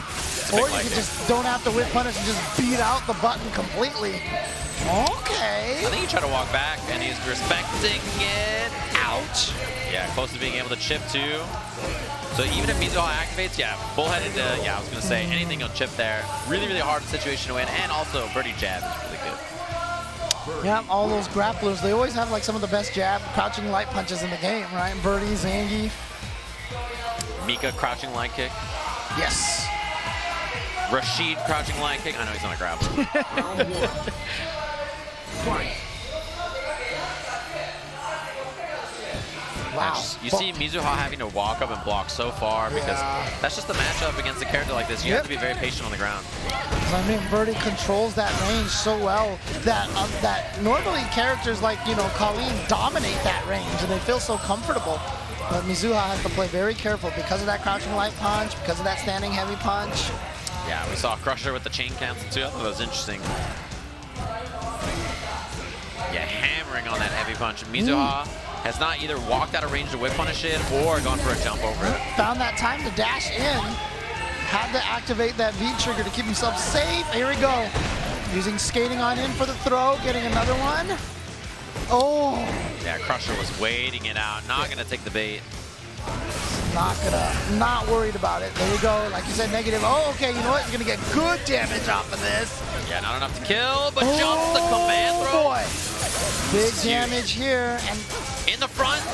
50-50, one more. The air throw? Oh no, Escape. just gonna keep the pressure going here with the Oki. Crosses up, backdashes in the corner and gets tossed. What was the backdash in the corner? Was that an execution error, or was he trying to bait something out? Yeah, he did jab and then backdash. I wonder if he thought he was gonna block it and then backdash Crusher's throw. Like, it was like a big brain. Like, I don't even know, but it's a weird choice. It feels like an execution error to me. And also, he was, you know, on critical arts. Chip was a big threat too. There's like not a lot of good options there for Mizuha. Well, here we go. Now it's match point for Crusher. Yeah, finds the jab on the dash in, so gets the light kick after. Nice. Interrupting crouching medium kick with her stand heavy. Or was that stand medium? Stand medium punch, Yeah, stand medium. A really good button, too. Yeah. All over punch, standing punches are so good. Yeah. And she and Chain all three together, light, medium, heavy. Oh, there it goes. Crush. It's going to be able to skate on in, get the full combo. Nice no. Oh, what? That was not a cross-up. There's the stun. There we go. Oh, wait, not quite yet.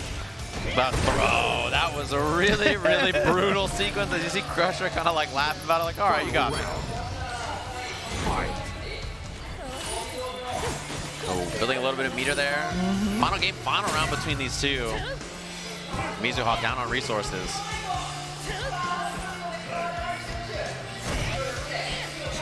Guys, see the footsies between these two guys right now. Both of them so resistant to trying to commit to big, heavy buttons. Yeah, I think Mizuha is just hammering on medium punch and other buttons over and over, hoping Crusher will swing into it. And yeah, Crusher wasn't doing anything, so you saw the dash up from Mizuha. Now if you're Crusher, you're going to see him probably stick out more buttons because of these dashes, and that's where Mizuha will take advantage of it. Yeah, Mizuha has definitely read that Crusher has stopped hitting a lot of buttons in the neutral, so he's gotten away with about 3 or 4 dashes in a row already. Yeah, and now Crusher needs to hit a button, which means Mizuha can just wait and whip punish. You see the buttons are coming out now. Yeah, but that's why also Crusher's walking forward. He walked himself out of the corner. That's that whole footsies RPS right there. Could have been a bullhead buffer, but Fierce is okay. Oh, wow. Spending a meter to try to get in. And the air flip out works out. Stops it. Ooh, that could have been bullhead critical R. Yeah, he just missed that, but I feel like Mizuha losing a little bit of patience now. Spent 2 bars on 2 vanity step angles to try to attack. You have to be careful if you're Crusher here. You're sticking out a lot of buttons that can get crushed, countered. He baited it, but he just went for the stand heavy punch. Yeah, here we go. Not a lot of time. He's gonna late you're rise. right. Late rise for sure, but the setup because of it blocks it correctly. Oh, yep. And out of wait, smart. Whip punish and just get out of there. Yeah, okay, there you go. Crusher wins it by timeout. And again, I mean, no surprise that it was a timeout. Both of them respecting each other so much during that neutral. Yeah, and the situation at the end was interesting too because we saw the V reversal happen and then immediately Crusher backdashes and Mizuha just swings with the parry. Yeah. It's like, please hit a button because the parry would have done a ton of damage. And even if he delayed rise, that next situation could have been like, you know, the end of the round or not. So really good decision and clock management at the very end there by Crusher to close it out. Yeah, and Crusher was just like, you know what, I'm not going to touch him. I'm out of here. I'm going to backdash, get out of there, and move on to the next round. Yeah. Backdash his way into the next round at this point. So we are going to be moving on to the next losers round one, as I mentioned, with the potential of having 2 birdies in a row. So Trashbox coming up here, going up against Powell, who we saw earlier on stream with the Cammy against Nishikin. Yeah, really, really interesting match. And, you know, again, we're going to see him on the stage here. Top 8, last EVO Japan. And, you know, the EVO Japan before that was famously the one that sent Tokido to losers bracket round 1. Which, by the way, Tokido out of the tournament, the Nuckle duo off stream, in case you guys are curious, 2-0. And so Crusher, you know, with that last match will now play Nuckle duo. It's going to be a match that we have. And after this, in case you guys are curious, we're going to get into the winners matches. So after this, we're going to have a short break. Then we're going to have Itabashi, Zangief, Mago. That's going to be the start of our winner side. I know Nemo's going to be playing in there as well. He's playing up against Nowman, if I remember correctly.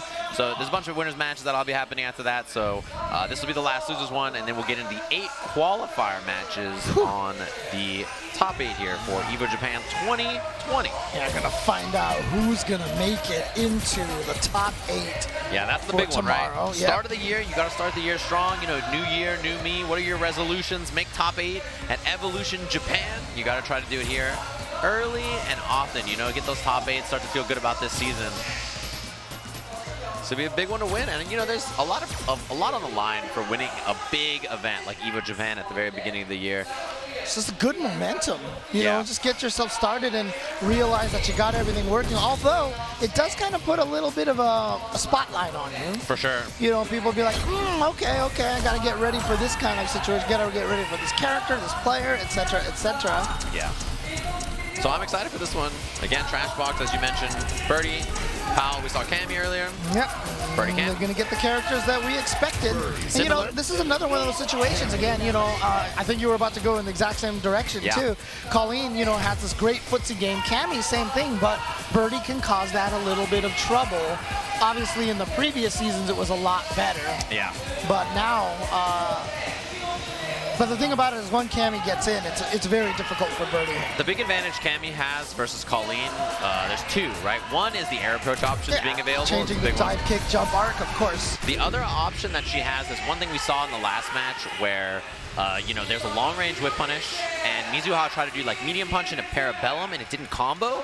Cammy will not have that issue with drill, right? If she's buffering fierce in a drill's going to combo consistently. So she's a little bit more consistent about like when she whip punishes with far away, drill combos better, and her dive kick is a little bit better for, you know, kind of throwing Birdie off on the ground.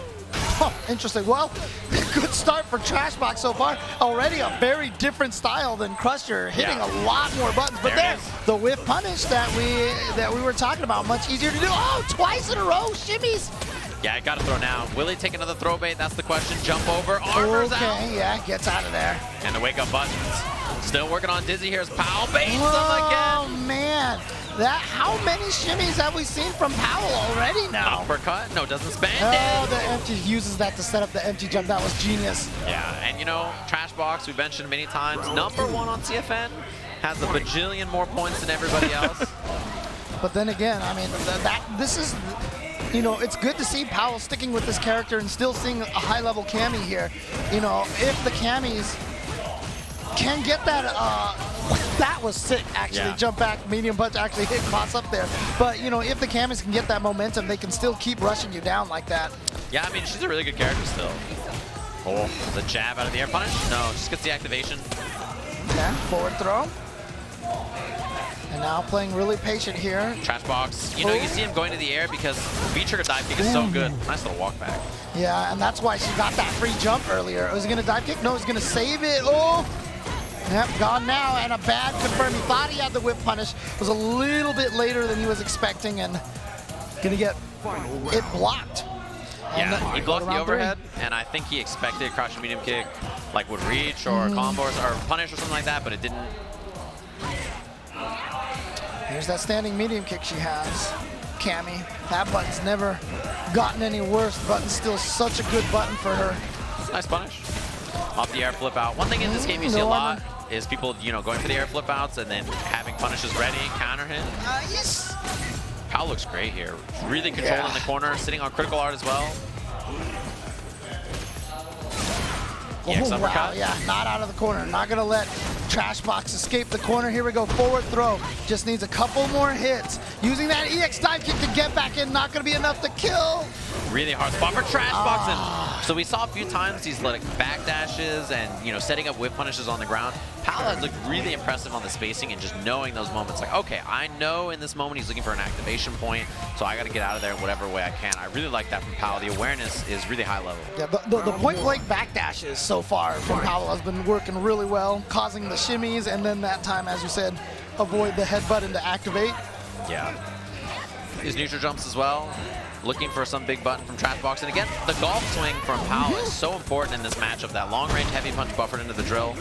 Oh, well, speaking of buffering, just had that whiff OS going there with that standing medium punch, saw the dash forward, but then immediately gets countered and back into the corner. Can't get out of here. Nice block. Oh, no, that's not fast enough.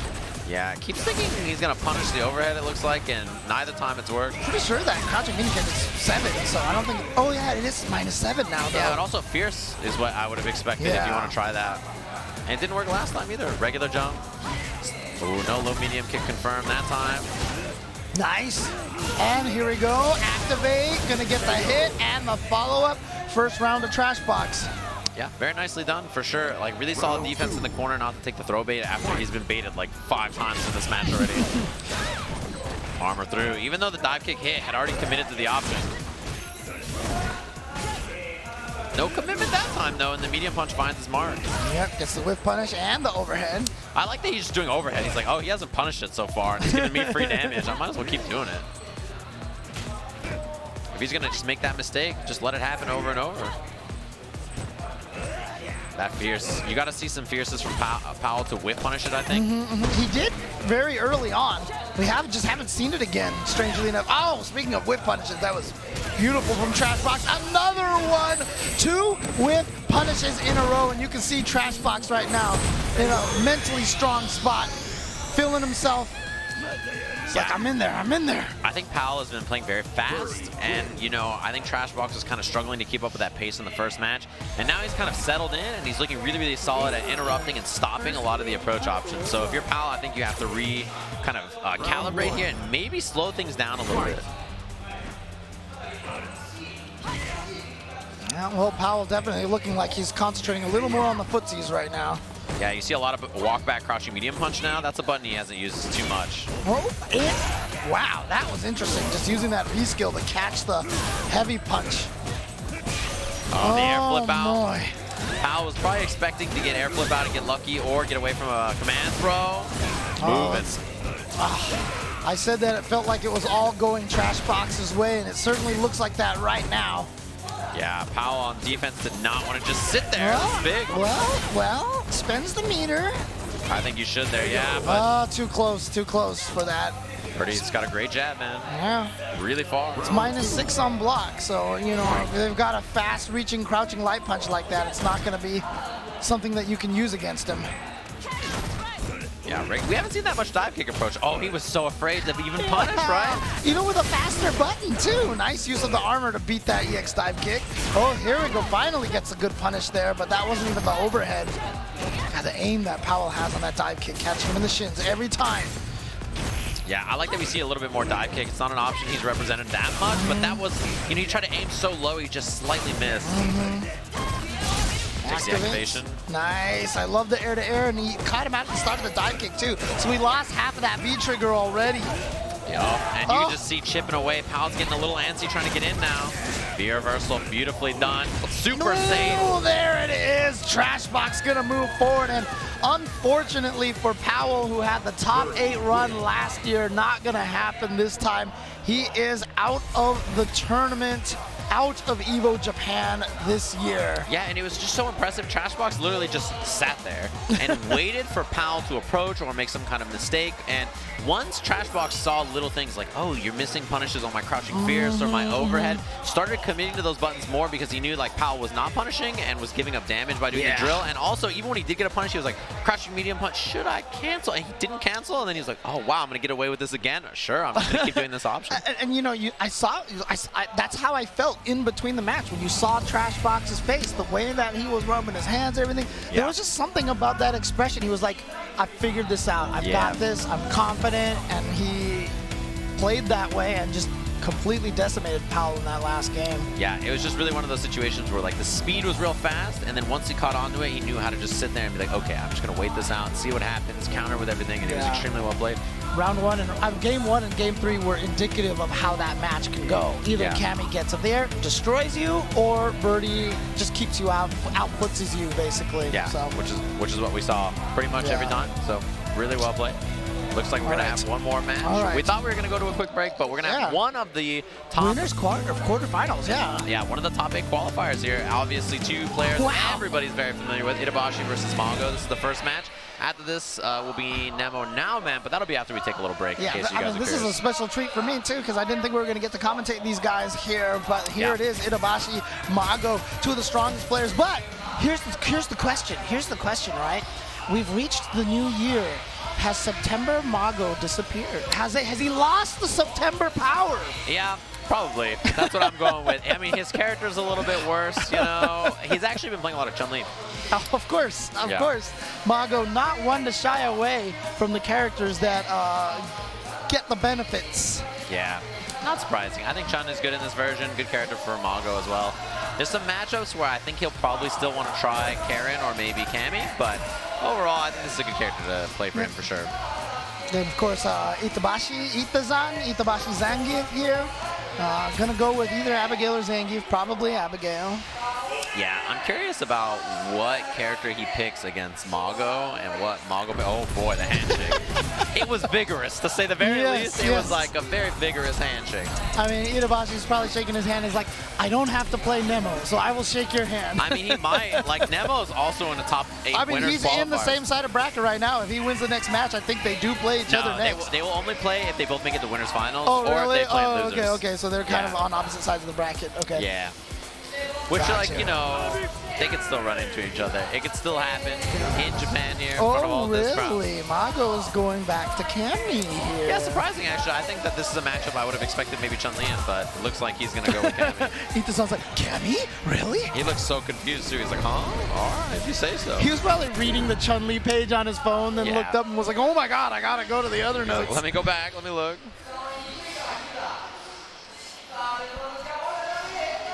Here we go, Cammy. Back to Cammy for Mago. That is definitely what Mago was using in Season 3. And then in Season 4, switched to main Karen, Karin. And always had this character in the back pocket, obviously, for mini matchups. This is one of them, I feel like, actually, that he played Cammy on quite a bit last season instead of Karen, if I remember correctly. Oh!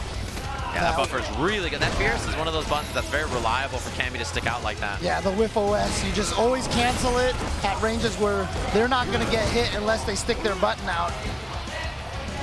Yeah, and you see Mago, he's going to do that a lot with crouching medium punch and also standing heavy punch. You see, the way Itabashi's moving, he's trying not to get hit by a jump dive kick. He's like constantly swinging with that anti-air preemptively or jumping back. Oh, and then just Mago got the free jump in, and there we go, the EX. What's it? Okay, didn't choose to spend any meter. Oh, he had critical art available. Mago could have killed. I don't think he wasn't ready to have that. And now, danger time, gravity check. Not enough to kill. Yes, Mago. Sonny was not afraid. Itabashi leans back in his chair. Mago with the big brain read right there. Just do it. And Itabashi was like, I see what kind of fight it's going to be. I see how it's going to be. Man. Here we go. Full jump-in combo now for Mago. Backdash. Itabashi getting away from that throw. But pushing yourself towards the corner, so you do lose that space. And Cammy loves getting people into the corner. And speaking of, here we are.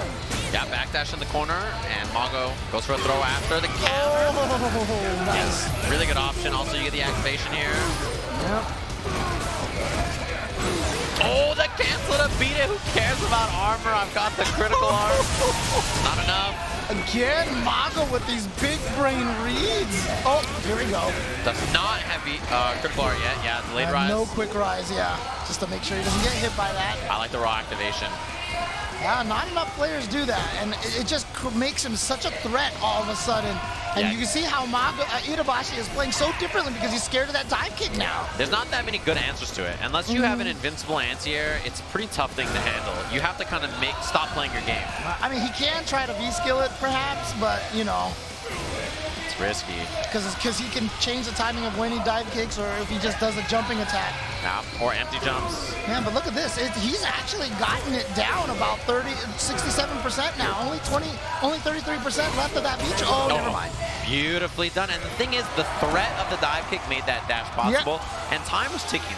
You know that from Mago, he knows there's 10 seconds left on the clock. I can wait him out. I don't have to get too antsy. And then at the very end, dashes in knowing, all right, I'll press a little bit here. And he was really ready for it. Did he raw activate calculate that perfectly? I mean, like, does he know exactly how much it was going to last for that round, you know? No.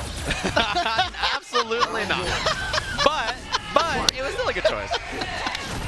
Because it looked like it was going to like run out as soon as it, It was perfectly timed. I'm trying to make him sound like a genius, and you're like, no. He is a genius. Yeah, he is a genius. The dash was genius, but you can't give him like, he's not like that next level. Oh, man. He's an incredible player, but I'm not giving him that much credit. He looked at the clock and said, oh, there's 33 seconds. Well, that's the exact amount of frames of my V-trigger. That's too smart. Nice. Confirm into the uppercut in the corner. Gives you the same mix-ups off the drill when you are in the corner.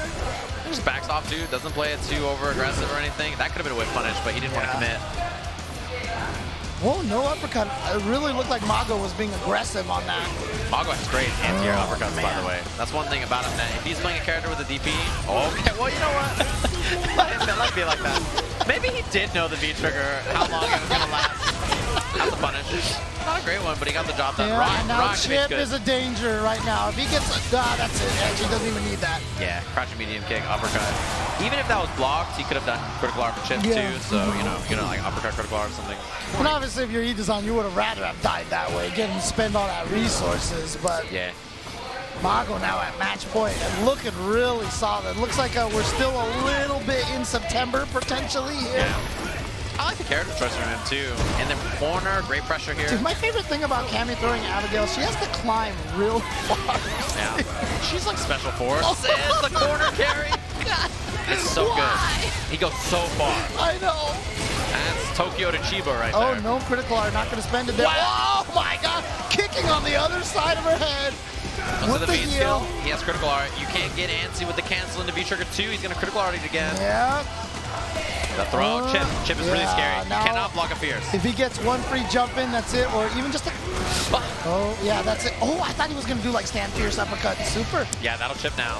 You got to be very careful. Itabashi still has one hit kill here too, though, with standing medium punch. If he can just land something into a critical art, that'll be it. Oh, boy. Oh, man. Oh, that's it. Chip. You're done. That's it. No options. As soon as that jump was blocked, ran out of it. Mago with the big pop-off for top 8 like, winners. Here. Let me shake your hand. Just like that, sticks out the handshake and says, good games, good games. Big fan. Yo, dude, that was just like, he was like, you see the way he's rolling his neck? Pop. First of all, his neck is like 10 centimeters wide, but he's rolling it like he's like a boxer that's like, man, I'm that good. We were talking about earlier on stream how it feels like, you know, the pop-up has been, everyone calls anything a pop-up. That was a pop-up right there. Mago is just like, he's just so extra. Yes. Like, that's how he's so extra that about is such everything. a great way to describe it. Like everything. Although I don't think I could say that. I think probably I'm not the right, There was like one year where we were at SCR and he was sitting on the stage waiting for the mat and leaned all the way back reclining and I looked over at him and he like slowly turned towards me and just went. Yeah, I was about to say, he finger gunned you, shot the finger gun. And then I was like, then he went and just nodded and looked back up at the projector to watch top 8. And I was like, is he the coolest guy in the world? Because I can't think of anybody more cool. Mago-san, nice to meet you. Yeah, he is a sweetheart. Hopefully you guys have been enjoying all the matches here, including Mago-san being our first top 8 winners qualifier. We're going to take a short little break and come back with the rest of the qualifiers here for EVO Japan 2020. See everybody in just a little bit.